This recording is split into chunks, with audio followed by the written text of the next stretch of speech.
कृपा हि केवलम्। ॐ गुरुकृपा हि केवलम्। ॐ गुरुकृपा हि केवलम्।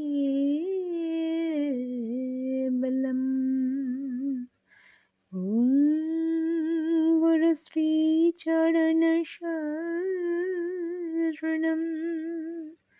ॐ गुरुश्रीचरणशरणम्।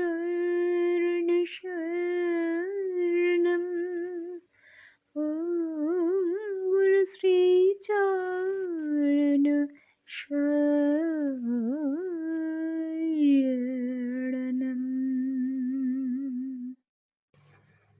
রাম নারায়ণ রাম, রাম নারায়ণ রাম। শুভ সূচনা পর্বে আমি আমার পরমাধ্য পিতৃদেব, আমার স্রষ্টা বাবার শ্রীপাদ পদ্মে শত সহস্র কোটি প্রণাম জানাই। তৎসহ আমার সকল শ্রোতা দর্শক বন্ধুর জন্য রইল বৈদিক অভিবাদন। রাম নারায়ণ রাম, রাম নারায়ণ রাম। আজ আমি তোমাদের সঙ্গে আলোচনা করতে চলেছি স্বাধীনতা সম্পর্কে। আমরা কি সত্যিই স্বাধীন দেশের স্বাধীন নাগরিক? সত্যিকারেই মনে প্রাণে স্বাধীন? যেহেতু কালকে 15ই আগস্ট ভারতবর্ষের স্বাধীনতার দিন, তাই চলো আজকে আমরা সকলে একত্রিত হয়ে আলোচনায় আমরা খুঁজে দেখি সেই গভীর সত্যকে, যে সত্য ঠাকুর বাবার জীবন দর্শন, চিন্তাধারা ও মতাদর্শের প্রতিটি অধ্যায়ের মধ্যে স্বতঃস্ফূর্তভাবে আলোকিত হয়েছে। এ প্রসঙ্গে একটা ছোট্ট কবিতা মনে পড়ে গেল। এ কেমন স্বাধীনতা আমরা পেলাম, শোষণের নাগপাশে বন্দি হলাম। কত শহীদের রক্তে এলো স্বাধীনতা, তবে কেন আমরা শোষিত হলাম? আজ ভারতবর্ষ স্বাধীনতা পেয়েছে ঠিকই, কিন্তু সত্যিকারের স্বাধীনতার স্বাদ কি আমরা বুঝে উঠতে পারিনি আজও কেউ। আমরা কি সত্যিই স্বাধীন? এই স্বাধীনতায় আমরা কি পেলাম?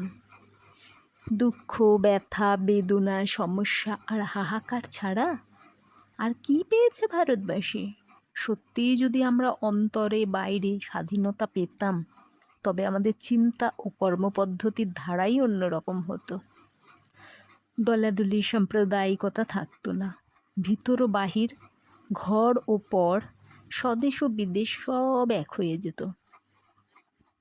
যেদিন ঝাড়ুদার থেকে মিনিস্টার পর্যন্ত সবাই সবাইকে মনে প্রাণে এক বলে বুঝতে পারবে, গ্রহণ করবে, সেই দিনই স্বাধীনতা প্রকৃত স্বরূপ জানতে ও বুঝতে পারা যাবে।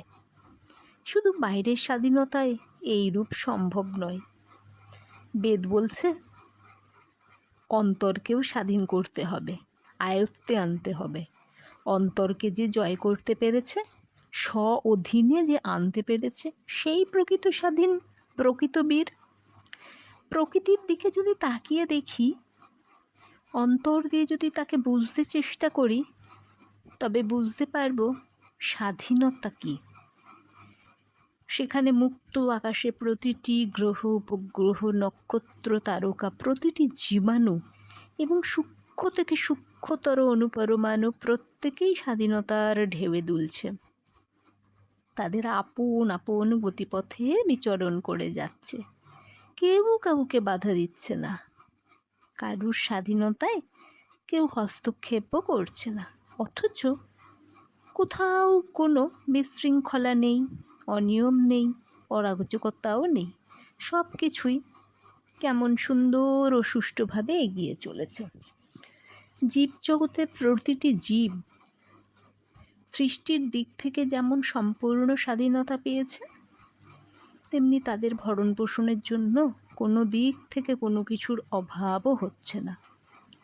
প্রকৃতি মুক্ত হস্তে অপর্যাপ্ত পরিমাণে আলো, বাতাস, জল, হাওয়া বিতরণ করে চলেছে।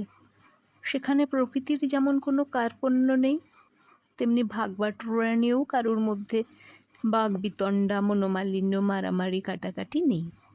কেউ সেখানে বলছে না এতটা সূর্যের আলো আমার, এই বর্ষার জলে তুমি ভাগ বসাতে পারবে না, কিংবা ওই আকাশে বাতাসে আর কারো অধিকার নেই। খাদ্যের মতো প্রকৃতির আলো, জল, বাতাসেরও যদি রেশন করা হতো, কন্ট্রোলের বেড়া দেওয়া হতো, তাদের পাওয়ার জন্য যদি সকলের লাইন দিতে হতো, তবে আর দুর্দশার সীমা পরিসীমা থাকতো না। মানুষের গড়া নিয়মে ফাঁকি আছে, প্রকৃতির নিয়মে কোনো ফাঁকি নেই। সেখানে বিশ্বব্রহ্মাণ্ডের সব কিছুর উপর সকলকার সম অধিকার। সাম্প্রদায়িকতার স্পর্শ তাকে কলুষিত করেনি, কোনো কিছুই এসে তাদের স্বাধীন গতিকে রোধ করতে পারেনি, আজও পারছে না, কোনোদিন পারবে বলেও মনে হয় না। কারণ তারা স্বগতিতে সজাগ ও বলীয়ান। তাই পৃথিবীর গর্ভজাত যারা, তারা পৃথিবীর বুকে থেকেই আত্মহারা। প্রতি মুহূর্তে তারা যেমন স্বাধীনতা উপভোগ করছে, তেমনি স্বাধীনতাকে উপলব্ধিও করছে। প্রকৃতির এই যে ভাব, আমাদের মধ্যে তার অভাব বলেই আজ আমরা স্বাধীনতা পেয়েও তাকে উপলব্ধি বা উপভোগ কোনোটাই করতে পারছি না। আমাদের গতির ধারা ভেজাল মিশ্রিত, কলাকৌশলে ভরা, কৃত্রিম, দলাদলি আর সাম্প্রদায়িকতার স্পর্শে পিচ্ছিল। ফলে স্বাধীনতার স্ফুরণ দেশের সর্বত্র প্রকাশিত হচ্ছে না, অন্তর ও বাহিরকে আলোকিত করতে পারছে না। ঘরের মাটির প্রদীপের মতো খণ্ড আলো বিতরণ করেই তার আয়ুষে শুয়ে যাচ্ছে। বেদ বলছে স্বাধীনতা হবে সূর্যের মতো সদাদীপ্যমান, স্বয়ং প্রকাশ। সূর্যের আলোকে যেমন সীমাবদ্ধ করা যায় না, স্বাধীনতা হবে তেমনি অসীম, অবারিত। তার বিকাশ, তার প্রকাশ হবে সর্বত্র, ঘরে বাইরে, দেশে বিদেশে, বহির্লোকে অন্তর্লোকে, সর্বত্র তার স্পর্শ যখন ছড়িয়ে পড়বে, তখনই তাকে উপলব্ধি করতে পারবে। আজ আমরা কোনো দিক থেকেই স্বাধীন নয়। শুধু এই একটা বিশেষ দিন 15ই আগস্ট আমরা মনে প্রাণে ভাবি আমরা স্বাধীন, চারিদিকের আবহাওয়া দেখে, পরিস্থিতি দেখে। বাকি 364 দিন যেদিকে তাকাই, প্রতিটা জায়গাতে আমাদের হোঁচট খেতে হয়। তখন বুঝতে পারি আমরা স্বাধীন দেশের পরাধীন নাগরিক। আজ এই পর্যন্তই। দেখা হবে তোমাদের সাথে আগামী ভিডিওতে নতুন কোনো আলোচনা নিয়ে। তোমরা সকলে ভালো থেকো, সুস্থ থেকো, সুরক্ষিত থেকো। রাম নারায়ণ রাম, রাম নারায়ণ রাম।